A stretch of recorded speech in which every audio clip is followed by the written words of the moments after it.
And we're live. Welcome back to the Culture and Cannabis podcast.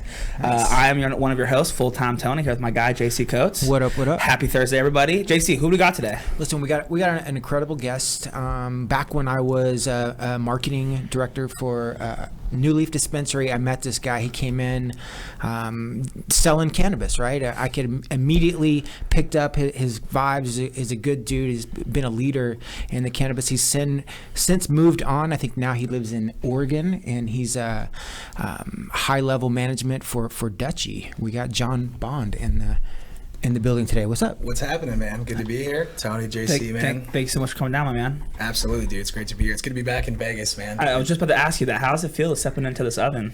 I mean, dude, you don't really appreciate things until you're kind of like away from it for a second. I think I got kind of numb to it, after being here for 4 years. But, 115 degrees is 115 degrees. Like it's like 85 at the most, and like dry heat, and whatever. And like there's days in the springtime in Oregon and Bend where I live that you can snowboard and golf in the same day if you wanted to, so it's like pretty rad. But, it's also a small town. So it's like, it's cool being back with like the roots, you know what I mean? Like a lot of friends, a lot of memories here and stuff too. So let's start off with like your experience in the cannabis industry, right? Your background. What's your story? Yeah, man. John. When did it start, man? Yeah. When did the cannabis industry show up in your life? I just want to preface that. I think you're like one of few people that have started in this market and then grew into a bigger market.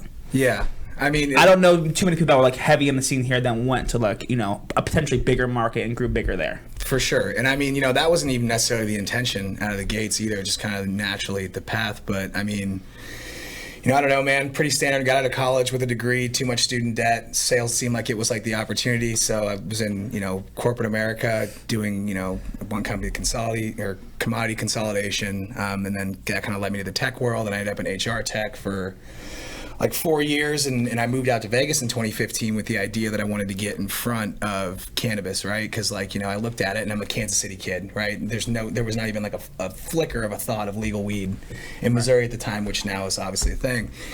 And like I'm sitting there, I'm like, okay, well I could move to Colorado or Oregon or California, but then you're kind of chasing the caboose of the train, right? Because like the market's already been established. The value of someone that can lay the tracks isn't really there yet. And so you move somewhere like a medical market like Nevada that's got a huge upside, was going to be a rec market eventually, and it's like you have an opportunity to impact a whole lot more things and make waves there versus like jumping into a far more stable situation and, making like, an easy thing happen out of it. So, I was part of a team with a couple other people that started a cultivation with some funding out of Toronto in like late 2017 KIF, which was, pride and joy, man. I met some of the best friends I'll ever have. We had like 65 unbelievable employees, man. We were in almost 60 dispensaries in the state, and it was an unbelievable experience as far as like the first swing at cannabis, right? And also learned a lot of really tough lessons in that first swing in cannabis that I think a lot of people have kind of come to find in the space too, man. And so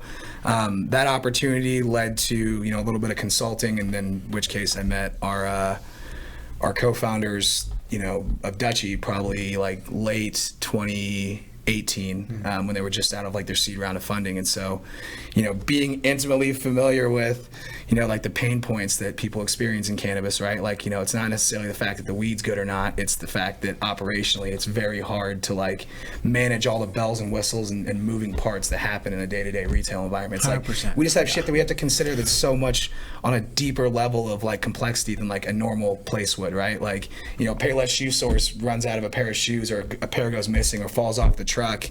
Like, no worries, man. It's like, it's cost of attrition. But you look at like, if a dispensary is missing an ounce of weed, they assume it's in the hands of a child, and that's how the state takes it. And so like the level of detail there is unbelievable. So yeah, man, roundabout way, got back into the solution side of the business, and then it's been a rocket ship on Dutchy ever since, man. About almost 2 years strong now. So nice.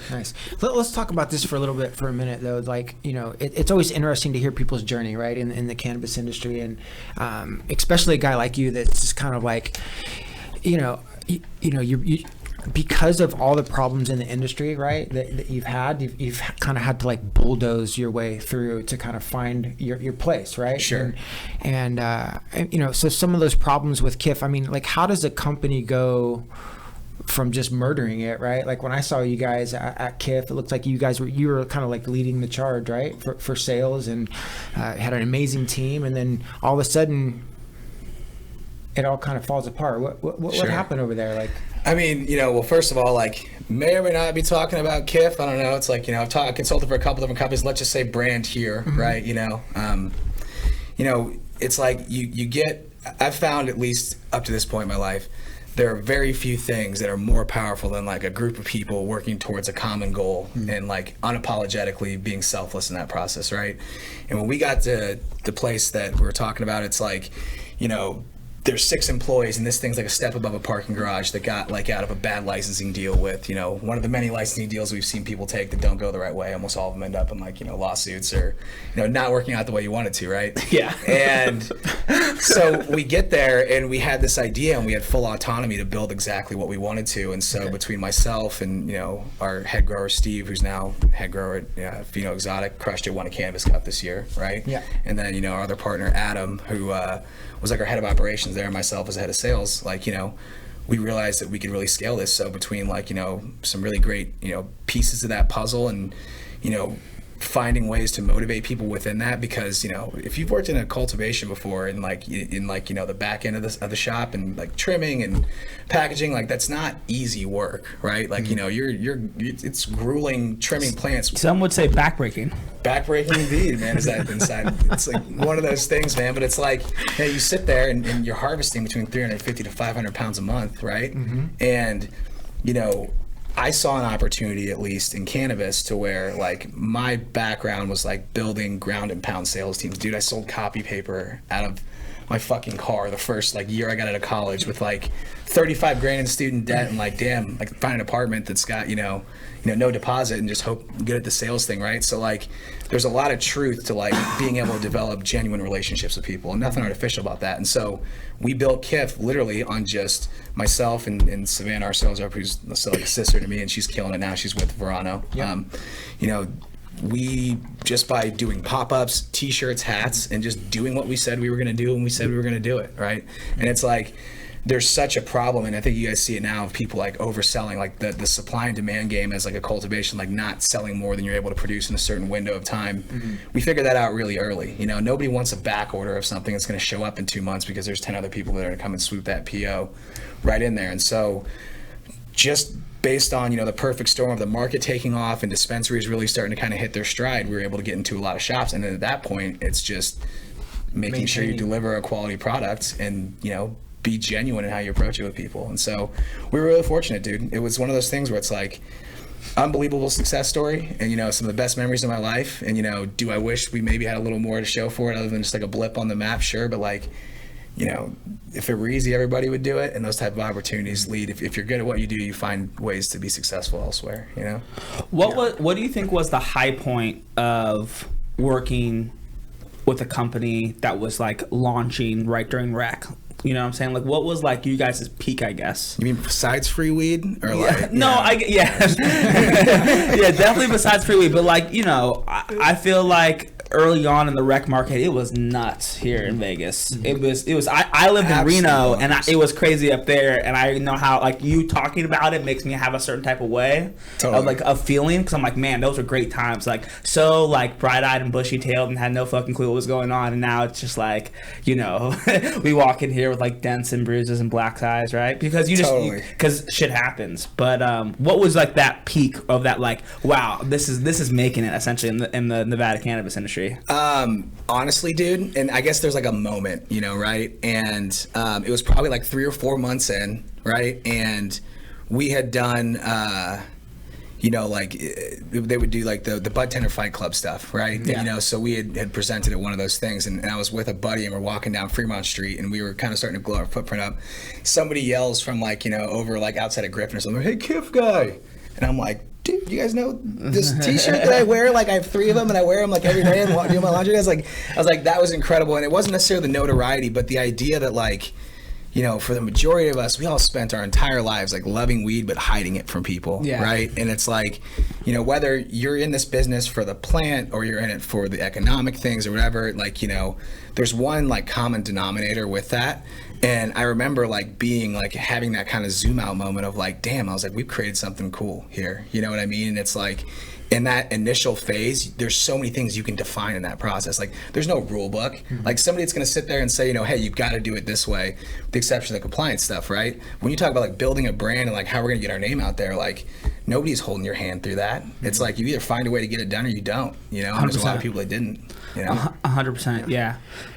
I just think it's cool that like how you've battled your way through the cannabis industry, and you've done some incredible things, right? But it just didn't always pan out, right? And, sure. But you had the kind of the grit to kind of get it figured out, and now you're in Oregon with Dutchie. Let's talk about that. Totally, man. Yeah, I mean, to that point, man, I've always said, and I say this all the time, like it's not the smooth sailing days that define who you are, right? It's like how.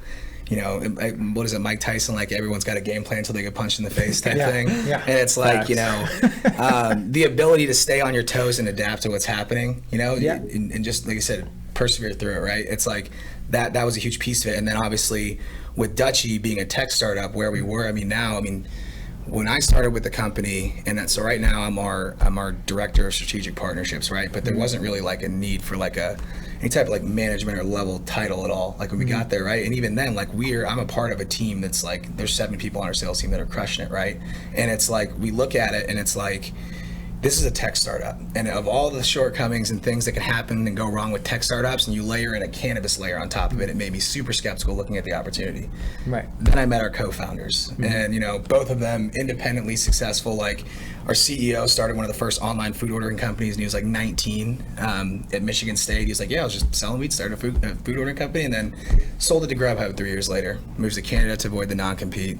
Starts Grub Canada, which became like the first and largest online food ordering company, and then took an exit at like 26 years old, and he was living in Oregon, and he was like, Rec goes live in 2015 and there's an opportunity here. It's like light bulb, like everyone's lines are wrapped around the building. And so that whole concept rolled into being somewhere like Bend, Oregon, which is like the most beautiful, peaceful place in the entire world, and us scaling like a blitz-scaled tech company, like the Instagrams, the Ubers of the world. Like that's the type of growth that we've seen in the last year in terms of like relatively speaking, right? It's just been absolutely nuts, man. We have 91 employees now, and it's like when I started, I was the 14th employee, and that was a year and a half ago, a little over a year and a half ago. Crazy. Damn. That's crazy. So going from like cultivation sales, right, and working intimately with the plant, right, and the love for the cannabis industry, and then jumping to the tech part, but still in cannabis, what's the differences with that? There's like do all the 90 people still use weed and stuff? Like no, I would say like maybe like half of our squad, we call them the Dutchie fam, and like it's a brilliant group of people. I'm talking like I tell people regularly, like our team is so good that they make me look a lot better at my job than I actually am, which is like a true thing, right? And it's like half of our team doesn't smoke weed, right? But the idea is that whether it's you're blitz scaling and trying to grow a cultivation startup or a brand startup or it's a tech startup, the struggles are probably really the same. There's always going to be shit that happens that you just can't account for. Like there's no way you have A, B, C planned out and then E happens before D was supposed to, and all of a sudden you're like, oh shit, and you have to figure a way to stay on your toes. And so, there's a lot of similarities there. I would say like the differences though would be like with cultivation, and the plant touching side of it, like a lot of those problems can stem from,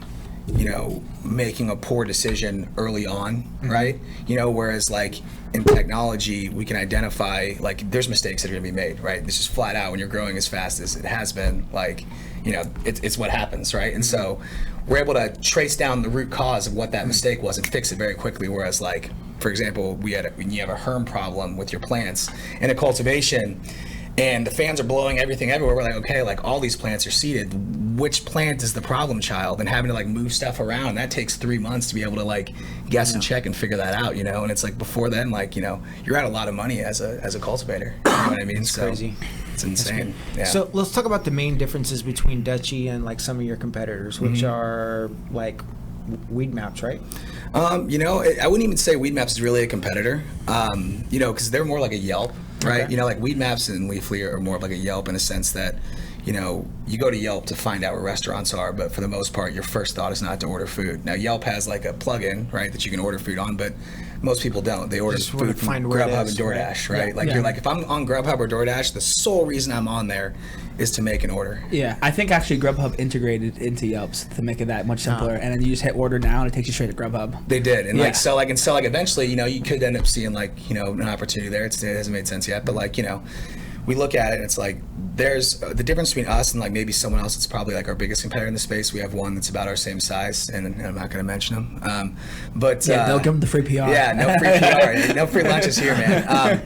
You know, some people, like when you're building a technology company, you're layering things on top of one another, right? And it's really easy, and especially with how demanding retailers are, to like just do something quick because hey, we need this feature, we need this done now, and you have a super talented team of people.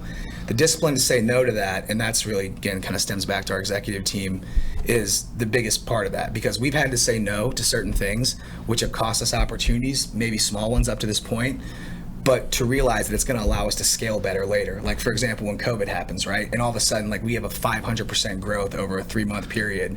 And all of a sudden, like states like Colorado are saying like, if you want to order cannabis, you have to order it online and it has to be curbside pickup, right? And so our ability to take that influx of growth and then also still handle issues, because that's the other big thing. It's like, you know, we still have like an under 45-second response time with customer support because everything's all good until it's not. Yeah, right? of course. And so like we were built to scale, whereas maybe some of our competitors, it's really easy to layer those on top of each other and get the quick yes, but then all of a sudden when you've got just a mixed match of stuff and you got to fix something down here, but you're up here and you don't have a clear breadcrumb trail back to make it happen, it makes it kind of difficult. And so everyone's great with 100 customers. How are you with 1,000 and then 2,000 and then 3,000? Because those problems, they magnify like very quickly. And so our ability to make those decisions and stay hyper focused and knowing that we know what we're doing and have the traction there has been a huge piece of it. And that's really started to show in the last couple months and then will over the next few as well. So Nice. You ever used Dutchie? Yeah, actually, I was just thinking about when was the last time I used Dutchie. I think the dispensary uses Dutchie. Yeah. I think right at the beginning of COVID, I had used it, and I was like, "Wow, this is dope." And I had thought of you. And I probably should have DM'd you, thinking like, "Damn, dude, this is like low key, like a really like super simple platform." And now I'm signed up, and it's like my neighborhood dispensary. It's like right down the street from me. And my mom loves the highly edible pucks, and Great product. and they run deals on that like every other day. Yeah. So I was like, hey, my mom gets a text like, hey, can you order for me? And it's super easy because it's just order right off Dutchie. You get some reward points, which is pretty cool. Yep. And you know they remember what I like and stuff. So Yeah, it's the whole thing is like we wanted to design like a super lightweight shopping experience. Like I tell people all the time, like before we roll out a new feature, I'll send my mom a link in Kansas City, you know. She's 60 years old. If you watch this, I didn't tell your age. I'm sorry, Mom. But, if she can't figure out how to do it without asking me how to, then it's too complicated. Yeah. And it's like that type of thinking is like everything is super simple by design. You got too much shit going on in the day. You can't afford to fart around with something that's gonna like get you lost and spend. Like conversion rates are a real thing when you talk about like whether that's gonna happen or not. Straight up. And there's not. I'll be the first one to say it, dude. There isn't shit proprietary about e-commerce, right? Like everyone's been doing it for a while, right? And there's a few bells and whistles that make it unique and things that we have to account for, like compliance and stuff in cannabis. But like, there's definitely companies that can shorten that path of I want to buy something and I'm gonna buy something and actually do it. And that's what Dutchie's trying to do, right? And that totally, it's simplifying the journey and the connection between the consumer and the And dispensary. then do they deliver? No. You just pick it out. I Right? did. So a lot of our shops actually use their own employees. We offer the tech support, so we never actually touch the plant. Right. Which But is for the consumer, right? Consumer, so yes. Let's So- talk about the experience. Yeah. So you go to Dutchie.com and then pick out what you want, and then what? So you go place your order on Dutchie. If you're ordering from a dispensary that offers delivery, that order is fulfilled at the dispensary. Then someone that works at the dispensary delivers it to you, and then we offer like a suite of tools that helps support that like logistical process, like integrations with like OnFleet. It's like a third-party technology platform that's like industry leading, not just cannabis, but like everywhere. And so being able to facilitate the tech piece of that and allowing people to build efficiencies back into their day so they can take more orders, do more deliveries, but like for the consumer, right? Yeah. So it's like, all right, so I want to order some weed, so maybe I'll use Dutchie because I don't exactly know where a dispensary is. Sure. And Dutchy will find all the nearest stores Or- close to me, make it. Or your dispensary is already using Dutchy, and you go Okay. on to the for example, I went to the dispensary Envy's website, Got it. and it took me to Dutchy. Okay, Yep. okay. So you're integrating into their actual. I didn't even realize I wasn't on. And that's the key. I wasn't. Their I didn't, website? and then I scrolled down, and at the bottom said Dutchy, and I was Got like, it. So what's happening in kind of like the marketplace is the dispensaries aren't having like the best like menu programs. Well, it's just a and- lot to manage. I mean, you think how Sure. much shit you got to manage as a dispensary owner. Like, that's like, and even earlier on when online ordering wasn't as big of a deal, that's still like one more moving part amongst the 3,000 you have. And so, like, us being able to embed our menu into a dispenser's website, and it's essentially, like you said, you had no idea that it was Dutchy's menu. Yeah. That builds our business case as a use case, but it also gives the dispensary an opportunity, like the dispensary, like you shopped on their site, that's their site, like, mentally that all happened with the dispensary, and so it's great.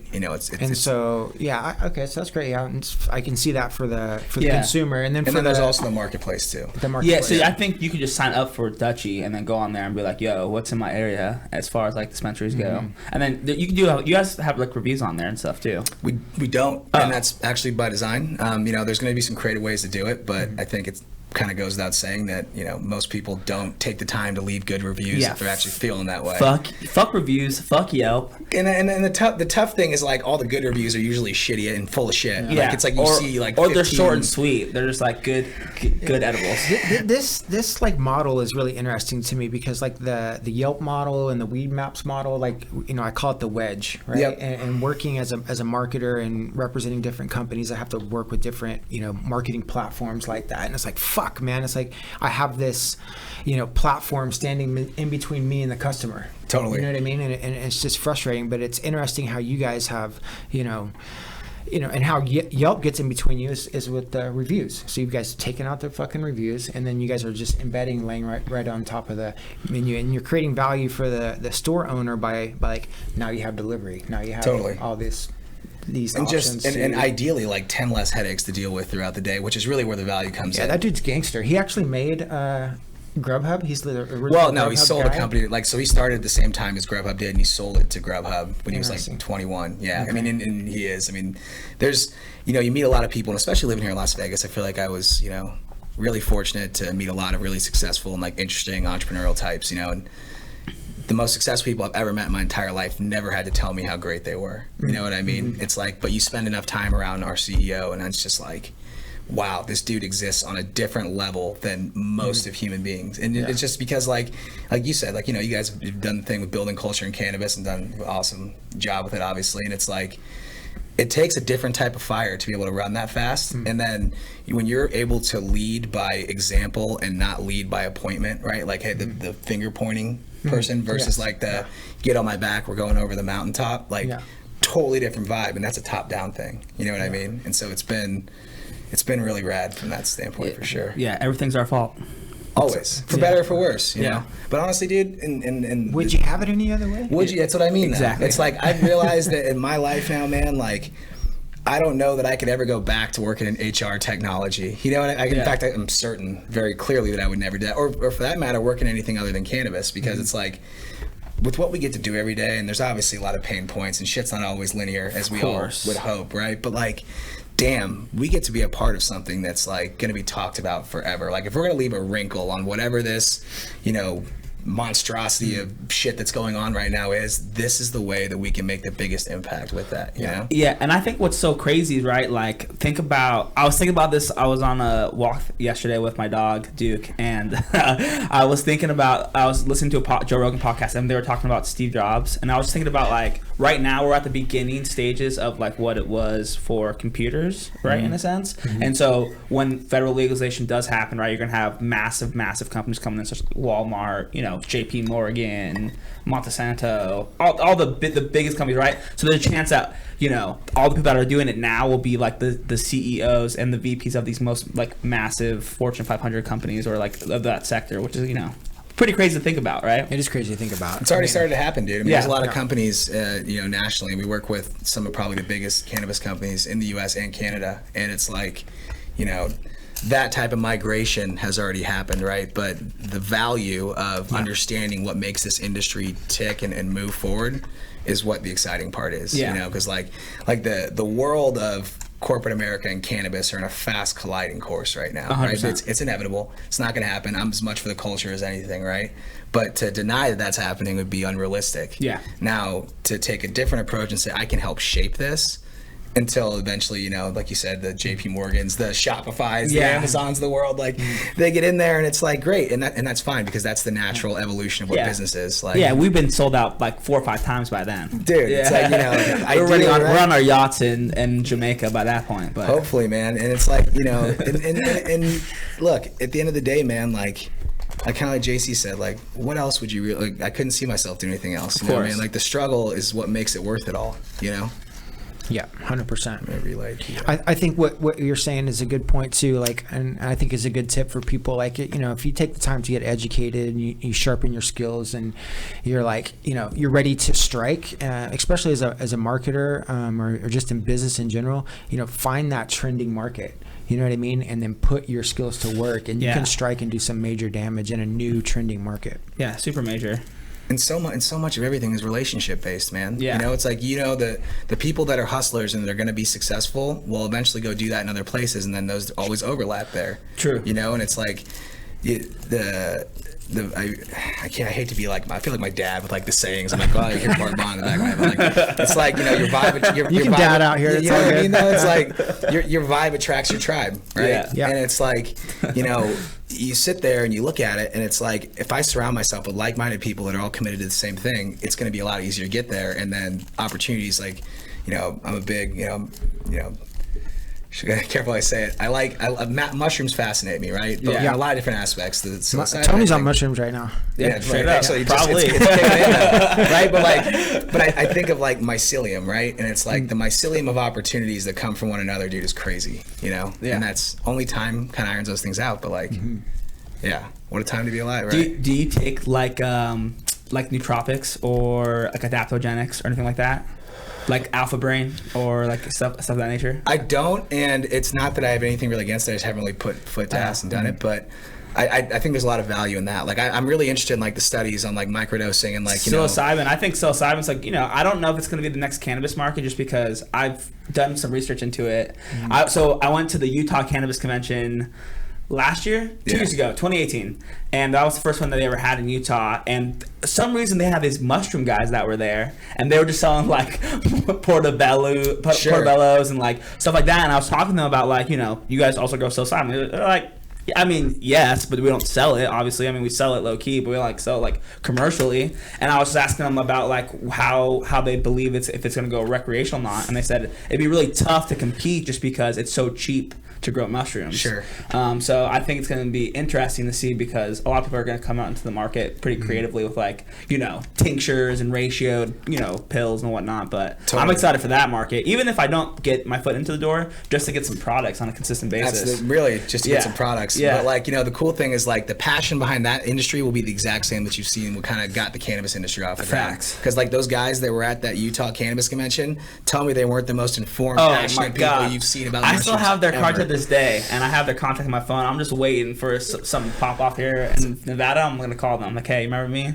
That's what I'm saying. Crazy Italian guy from Reno. And dude, I think like with like the psychedelic part of mushrooms, like I kind of grew into understanding better. Like, and honestly, cannabis helped me with that. But like, you know, like when I was like maybe not high schooler, but like I'm gonna eat that mushroom. I hope it's not a lot, you know. Yeah. And then whereas you get more exact, okay, I'm gonna grind these down. I'm gonna say, okay, like half of the half, and then become smart about it. Totally, just like with anything in life, right? If you're learning a lot of lessons more than once, like you got to look at the common denominator right 100%. there. You know what I mean? But you know, kind of experimenting with it in that environment and like not like flooring myself. Like, don't get me wrong, there are times where it's fun to, you know, get after a little bit, you know. 100%. There's some really pretty woods in Oregon. We'll leave that there. I'll have to come visit. But like, dude, anytime. But like, me you and know, JC come up there.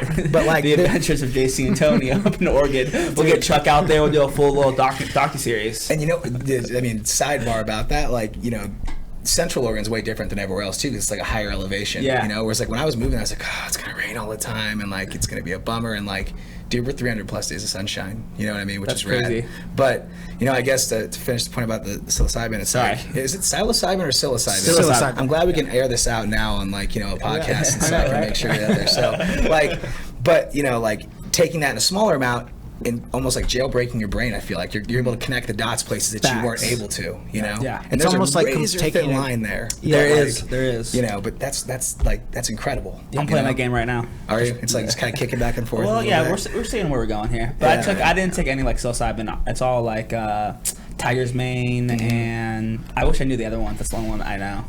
But it's like a mixture of stuff. It's actually my friend Austin Pyatt's company is called Dose. You check it out at enjoydose.com. I ordered a bottle too. Me and JC both got a bottle. Shout out to Austin Pyatt. Yeah, those are super great. I think I might have them in my backpack. Dude, let me pull it out. Yeah, I think I've been going on this journey of just health. You know what I mean? Yeah, the health journey, right? performance. Yeah. take care of your body, man. Yeah, you got to listen. Look at that. There you go. That's rad. That's great packaging too. Oh yeah, they killed it. Cannabis made me a packaging geek, man. Yeah. I geek out for good packaging. Strong packaging. I wish I could say these other words, but there's a ton of other stuff in here. Dude, you guys crush it with this. This is great.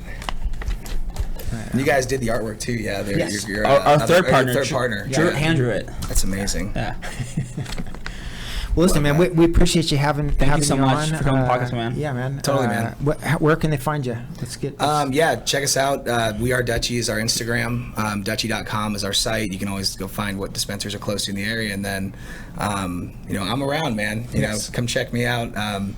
It's one of those things where I've really gotten to enjoy the people that I've met in the Las Vegas cannabis scene. It still feels like home to me, man. So it's really good to be back here with you guys and seeing people that I know that are hustling on the same journey as well too, man. So I appreciate you guys having us for sure. No, it means the world to me, man. And I remember when I first saw you, there was kind of like a weird connection, and I think for me it's really just like you identify people that are kind of high, vibrating at a high level, and you can see successful people that you want to be around, right? And I identified that with you, and so I appreciate you coming on. I'm just gonna plant a little seed here. And you take it, sure, however you want it. Yeah, You know what I mean? I have no clue what's gonna happen right now, John. So I apologize in advance. So I mean, listen, I think we could do some major damage together in this market.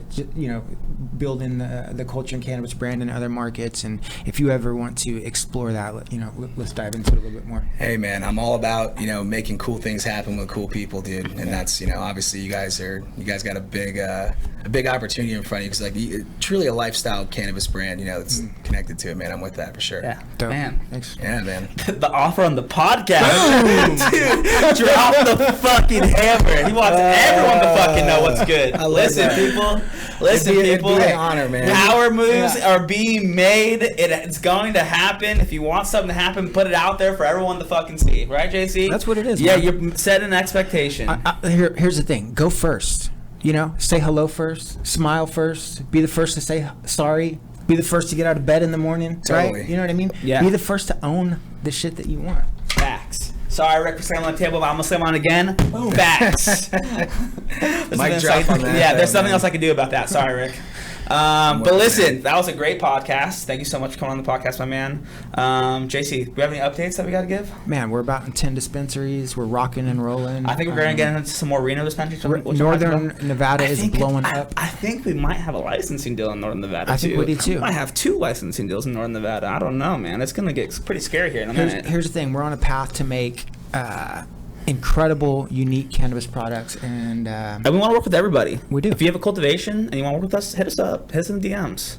Slide in that DM. Yeah, slide in the DMs. Hit JC Coates. Yeah, hit me up. JC Coates is so close to a blue check mark at this point. I mean, he's knocking on the door. Yeah. I feel the auras are Listen, sitting here. get in JC Coates' DMs before he gets a blue check mark and forgets about you. That's all I'm trying to say. That's all I'm trying to say. Let's do some Because business. believe me, we remember who didn't answer the phone calls on the way there. Fact. This motherfucker completely remembers. I don't forget. For me or for him People either. don't forget.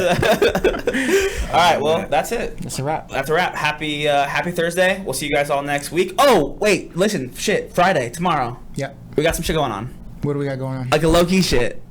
Listen, if it's you somebody's know, birthday. It's someone's birthday. Yeah. Well, technically it was yesterday. It was yesterday. Yeah. It was Derek's birthday. It was The unofficial third host of the podcast. Yeah, the unofficial third host of the podcast. I consider myself a poor man's Derek Gummins. That's what I would call myself. That's good. Well, happy birthday to that guy. We're going to be doing a little celebration for him tomorrow That's right. afternoon. It's going to get a little weird. We're going to have a good time. You might see the Space Face mask out there making an appearance. You might see JC in some flip-flops potentially. I don't know. Might have the short shorts. I might have the short shorts. Shit's going to get wild. There's going to be, some tacos. There's going to be some stuff. There's going to be some other stuff. And so we're going to have a great time. If you want to come, Happy birthday, Derek. DM us. Maybe we'll invite you. Yeah, shoot me a DM. Yeah, maybe. Stuff, and tacos. Yeah. I'm there. Yes. Bro. Yeah, John's going to be there. I mean, I will absolutely be there. Facts. So that's it. Happy Thursday. Culture and Cannabis Podcast. I'm one of your hosts, Full Time Tony. JC Coates. And we'll see you guys next week. Peace. Peace.